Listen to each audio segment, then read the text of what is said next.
Okay, welcome back ulit. So, dito tayo sa paggawa ng Prometric ID. So, try na nating mag-register ng Prometric. So, open ulit natin yan mga kababayan. Open ulit tayong tab. Bagong tab. Tab. Tab.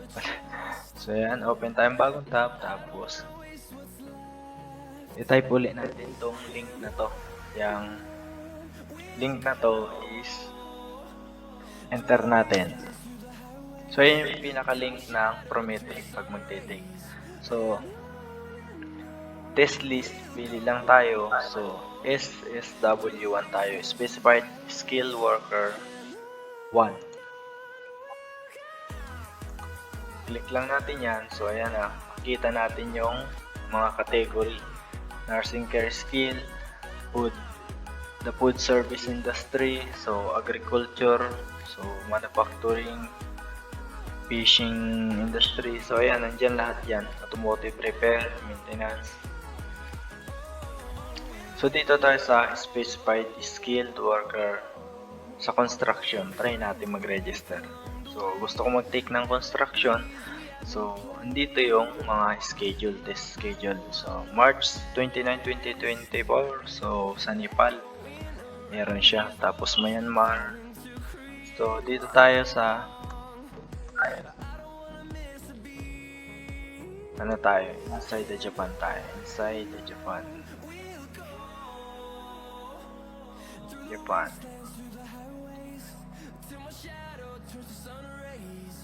So, ID creation, schedule. So, ayan na.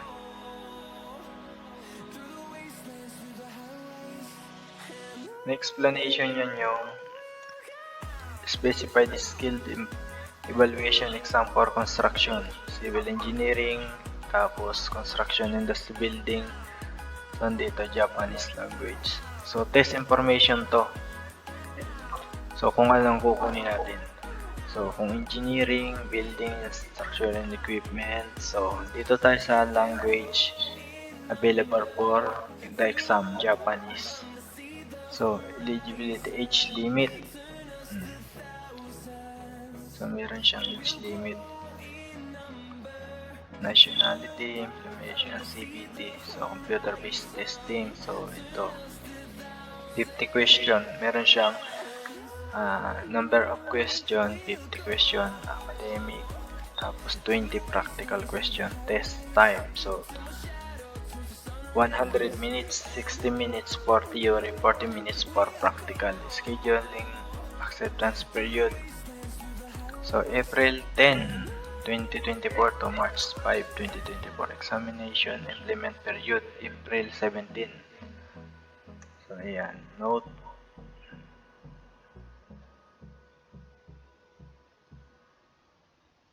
Test center list. Test fee, payment method. So ID creation tayo dito. ID creation, test scheduling.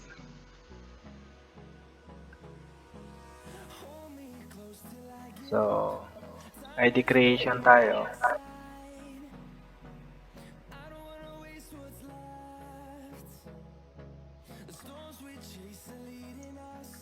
Test scheduling.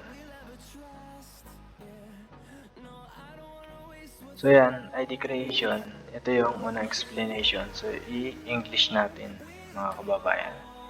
English. Tapos ito na yung magagawa ng ID. So, yan na, about Prometric ID. So, next lang natin to. Next. Tapos agreement. So, would you like to, basahin nyo lang. So, ayan naman yun. So, agree tayo. Do you agree with all about the contents? So, basa tayo ng content. Okay, content. So, agree. Next is email address. So, ito na yung email address. So, itatype ko yung email address ko.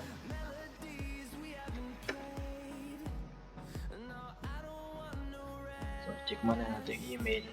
Double check natin yung email. Kasi dyan magpapasa yung natin, yung So, okay, tama yung email ko. Next lang natin. So, next natin. So, password natin is, the password must be combination 6 to 14 alphabetic character. So, ayan na.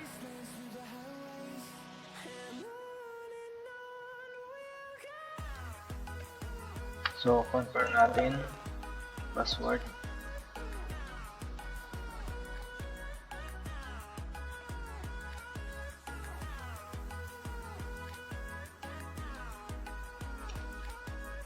So, yun. So, yan. Next lang ulit natin.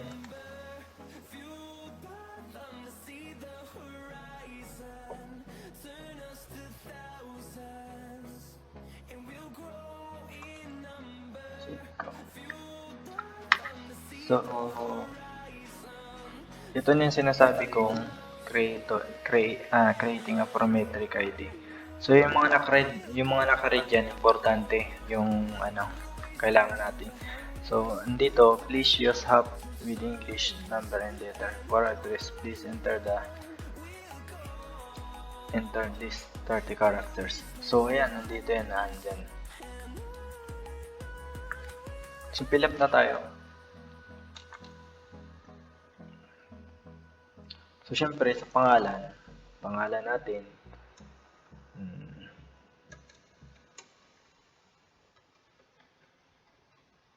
name. So, middle name, first name, last name, so Salazar.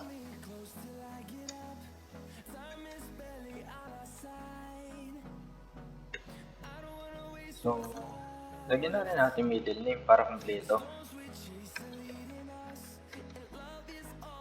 Tapos, phone number. So, phone number ay kailangan yung phone number ko.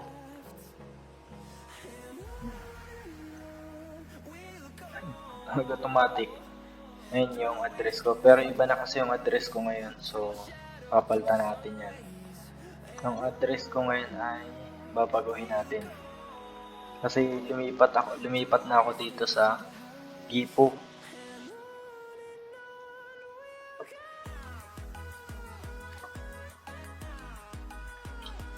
So, saglit lang, tatype natin yung address ko dyan.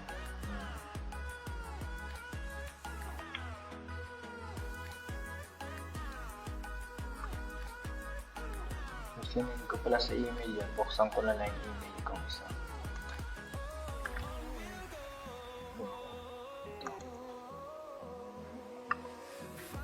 Kaso ng kanji pala. So, try natin magbago.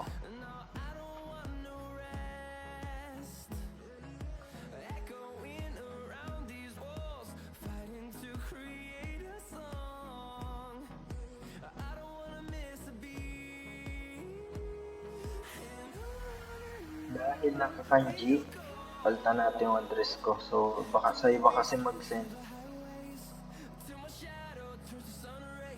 So, ito, 194 Street, building ay building and floor. So,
Tapos, ito na.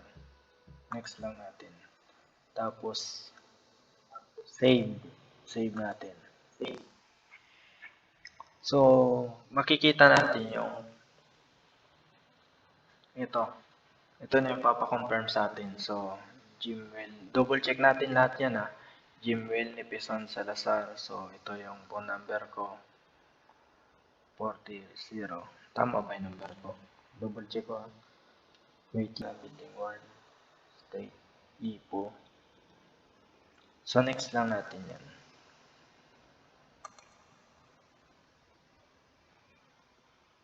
Tapos, your Prometic ID has been sent to the following email address, Gmail Salazar. So, nag-send na siya. So, back tayo.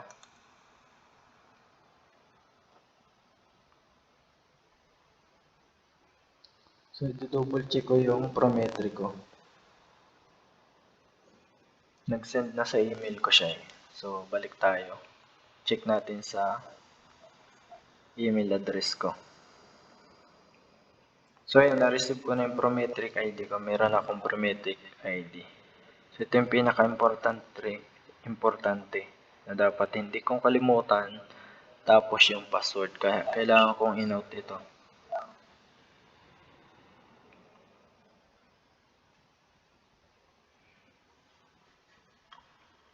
English. So, next natin is, dahil wala nang time, is kung paano naman mag-schedule. So, nagawa tayo ng ID, tapos schedule. So, bukas, ano naman, paggawa ng excuse me. So, paano mag-register? So, goodbye! Once again, my channel! So, yun. Next naman tayo.